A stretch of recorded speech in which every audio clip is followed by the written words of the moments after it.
In class components, we have lifecycle methods like component did mount, component did update, and component will unmount. If you have been developing applications in React for a while, you've probably noticed a problem when using these methods. Our logic gets spread all over the place. Some parts of the logic end up in component did mount, other parts end up in component did update, and some other parts end up in component will unmount. We have to go back and forth between these lifecycle methods to see what is going on.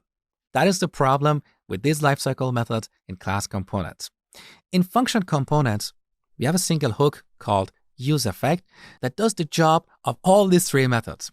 So it takes a function, and this is where we implement all the logic in a single place. Let's see this in code. So here's our counter component. Let's say when this component gets mounted, or every time it gets updated, we want to set the title of this document to this message over here. So in our counter component, we're going to use the effect hook. This function allows us to hook into our component's lifecycle methods. So in class components, we have component did mount. This method gets called the first time a component gets mounted. We also have component did update. This method gets called whenever our component gets updated. This happens when a component receives new props or its state changes. Now, in functional components, we use the effect hook. So here we pass a function. I'm going to pass a lambda expression. And this function that we pass over here, gets called every time our component renders. So that applies to both the first render and any subsequent renders.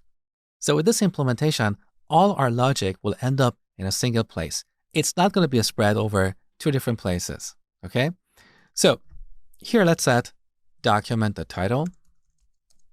We can use a template string. So I'm using the backtick character. So we can dynamically insert values. First, we add the name variable. And then we type name has clicked, count times. So name and count are arguments in this template string, okay? Let's save the changes now. So here's the initial title of our document.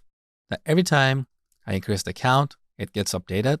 Also, every time I change the name here, the title of our document gets updated. Now here we can supply a second argument to this function. That is an array of dependencies. So as I told you, this function gets called every time our component renders. So that applies to the first render and anytime it receives new props or its state changes. Now, there are times you don't want this function to be called every time a component re-renders, perhaps for performance reasons. So this is where we use this array of dependencies.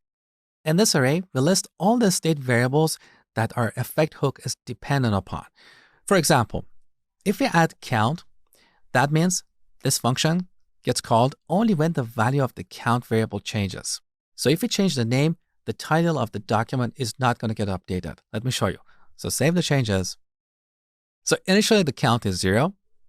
If we increase it, we see it updated over here. But if we set the name, the title of the document does not get updated.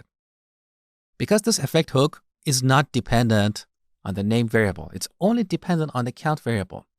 Now in situations like this, you see a warning in the console. React hook useEffect has a missing dependency, in this case name. Either include it or remove the dependency array. So basically this warning is telling us that we should include the name here. The warning thinks we have forgotten to include this variable here. So it's telling us that we should include it or completely remove this array. So this function gets called every time our component renders, okay? Now one last thing. In class components, we have another lifecycle method. That is component will unmount. This is where we write cleanup code. For example, clearing our timers, disconnecting from the server, and so on. When using the effect hook, here we can optionally return a function.